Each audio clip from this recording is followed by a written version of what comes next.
భారత్ మాతా की జై। ఇవాళ మన భారత సైనికులు చాలా స్ట్రాటజిక్గా ఆపరేషన్ సింధూర్ అనేటటువంటిది పూర్తి చేసుకొని తిరిగి దిగ్విజయంగా మన దేశానికి రావడం చాలా సంతోషించాల్సినటువంటి విషయం। గర్వంతో మనందరం కూడా మన సైన్యానికి అండగా నిలబడాల్సినటువంటి సందర్భం। అదేవిధంగా మనం పాకిస్తాన్కి ఒక మంచి జవాబు ఇవ్వగలిగినాం। ప్రపంచం ముందు ఇవాళ భారత సైనికుల యొక్క దక్షతను చాటుకోగలిగినాం। భారత సైన్యానికి మరొకసారి మనస్ఫూర్తిగా అభినందనలు తెలియజేస్తూ ఉన్న పాల్గావ్ టెర్రర్ అటాక్లో మరణించినటువంటి కుటుంబాలందరికీ కూడా ప్రగాఢమైనటువంటి నా సానుభూతిని తెలియజేస్తా ఉన్నాను। జై తెలంగాణ, జై భారత్।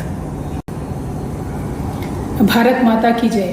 हमारे वीर सेना ने जो पाकिस्तान में टेरर कैंप से उनके ऊपर लक्षित हमला करके दिग्विजय होके वापस आए हैं, भारत सेना का मैं मन से अभिनंदन करती हूँ। और साथों साथ ये कहना चाहती हूँ, आज पूरी दुनिया को हमें एक मिसाल देने की ज़रूरत है कि जब भी ज़रूरत पड़ेगा हिंदुस्तान ठोस कदम उठाएगा और एक करारा जवाब देगा और टेररिज्म को बिल्कुल ही टॉलरेट नहीं करेगा।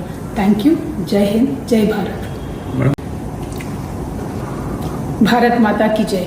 ఇవాళ మన భారత సైనికులు చాలా స్ట్రాటజిక్గా ఆపరేషన్ సింధూర్ అనేటటువంటిది పూర్తి చేసుకొని తిరిగి దిగ్విజయంగా మన దేశానికి రావడం చాలా సంతోషించాల్సినటువంటి విషయం। గర్వంతో మనందరం కూడా మన సైన్యానికి అండగా నిలబడాల్సినటువంటి సందర్భం।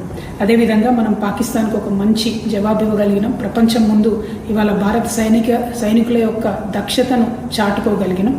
భారత సైన్యానికి మరొకసారి మనస్ఫూర్తిగా అభినందనలు తెలియజేస్తూ ఉన్న పాల్గావ్ టెర్రర్ అటాక్లో మరణించినటువంటి కుటుంబాలందరికీ కూడా ప్రగాఢమైనటువంటి నా సానుభూతిని తెలియజేస్తా ఉన్నాను। జై తెలంగాణ, జై భారత్। भारत माता की जय। हमारे वीर सेना ने जो पाकिस्तान में टेरर कैंप से उनके ऊपर लक्षित हमला करके दिग्विजय होके वापस आए हैं, भारत सेना का मैं मन से अभिनंदन करती हूँ। और साथों साथ ये कहना चाहती हूँ, आज पूरी दुनिया को हमें एक मिसाल देने की ज़रूरत है कि जब भी ज़रूरत पड़ेगा हिंदुस्तान ठोस कदम उठाएगा और एक करारा जवाब देगा और टेररिज्म को बिल्कुल ही टॉलरेट नहीं करेगा। Thank you. जय हिंद, जय भारत।